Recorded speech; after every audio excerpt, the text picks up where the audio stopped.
నేడు విశాఖలో సారథ్య ముగింపు బహిరంగ సభ జరగనుంది। ఈ సభలో కేంద్ర మంత్రి బీజేపీ జాతీయ అధ్యక్షుడు జేపీ నడ్డా పాల్గొననున్నారు।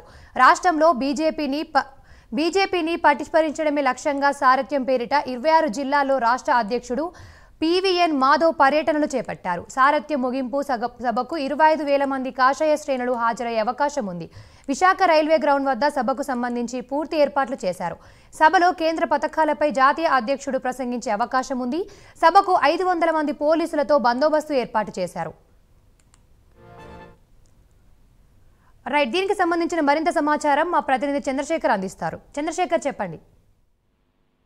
గుడ్ మార్నింగ్ సైదిక, చూసుకుంటే ఈ రోజు విశాఖ రైల్వే గ్రౌండ్ వద్ద బీజేపీ పార్టీకి సంబంధించినటువంటి సారథ్యం సభ ముగింపు కార్యక్రమం అయితే నిర్వహించనున్నారు। సభకు సంబంధించి అయితే ఇప్పటికే విశాఖ చేరుకున్నారు కేంద్ర మంత్రి బీజేపీ జాతీయ అధ్యక్షుడు జేపీ నడ్డా।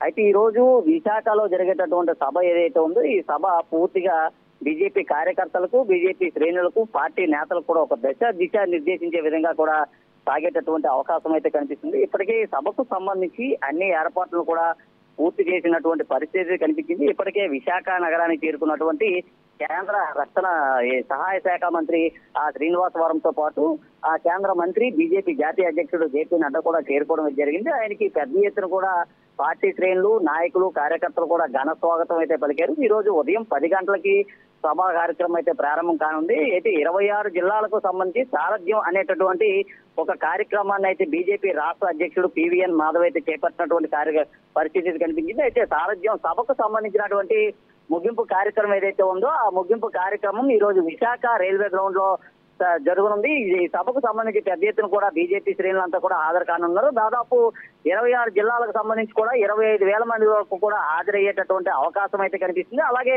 ఈ రోజు జరిగేటటువంటి సభలో కేంద్ర ప్రభుత్వం రాష్ట్ర ప్రజలకు, అలాగే ప్రజలకు అందిస్తున్నటువంటి ప్రభుత్వ సంక్షేమ పథకాలు ఏవైతే ఉన్నాయో ఆ పథకాలను ఉద్దేశించి కూడా బీజేపీ జాతీయ అధ్యక్షుడు కేంద్ర మంత్రి జేపీ నడ్డా ప్రసంగించేటటువంటి అవకాశం అయితే కనిపిస్తుంది। అనంతరం కార్యకర్తలతో కూడా ఆయన మాట్లాడేటట్టు పరిస్థితి అయితే కనిపిస్తుంది। ఇప్పటికే సభకు సంబంధించి అన్ని ఏర్పాట్లు చేయడంతో పాటు సభకి పెద్ద ఎత్తున కూడా బీజేపీ శ్రేణులు, నాయకులు, కార్యకర్తలు తరలి రానున్నటువంటి నేపథ్యంలో పోలీసులంతా కూడా పూర్తిగా బందోబస్తును అయితే పటిష్టం చేసినటువంటి పరిస్థితి కనిపించింది। దాదాపు 500 మంది సిబ్బందితో కూడా సభకి బందోబస్తును కూడా ఏర్పాటు చేశారు। ఈ రోజు ఉదయం 10 గంటల నుంచి మధ్యాహ్నం 12:30, 1 గంట ప్రాంతం వరకు కూడా ఈ సభా కార్యక్రమం అయితే జరిగేటటువంటి అవకాశం అయితే కనిపిస్తుంది। అనంతరం కూడా ఈ సభ అనంతరం అక్కడ ఉన్నటువంటి బీజేపీ నేతలతో కూడా జేపీ నడ్డా మాట్లాడేటటువంటి పరిస్థితి కనిపిస్తుంది। రానున్నటువంటి ఏదైతే స్థానిక సంస్థల ఎన్నికలు కానీ లేకపోతే భారతీయ జనతా పార్టీని రాష్ట్రంలో ఏ విధంగా ముందుకు తీసుకువెళ్ళాలి, ఏ విధంగా పటిష్టంగా ఉంచాలనే అంశాలపైన కూడా కార్యకర్తలతో కానీ బీజేపీ నేతలతో కూడా ఆయన చర్చించేటటువంటి అవకాశం అయితే కనిపిస్తుంది సరిగా।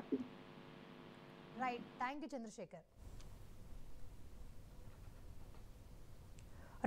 యూ చంద్రశేఖర్।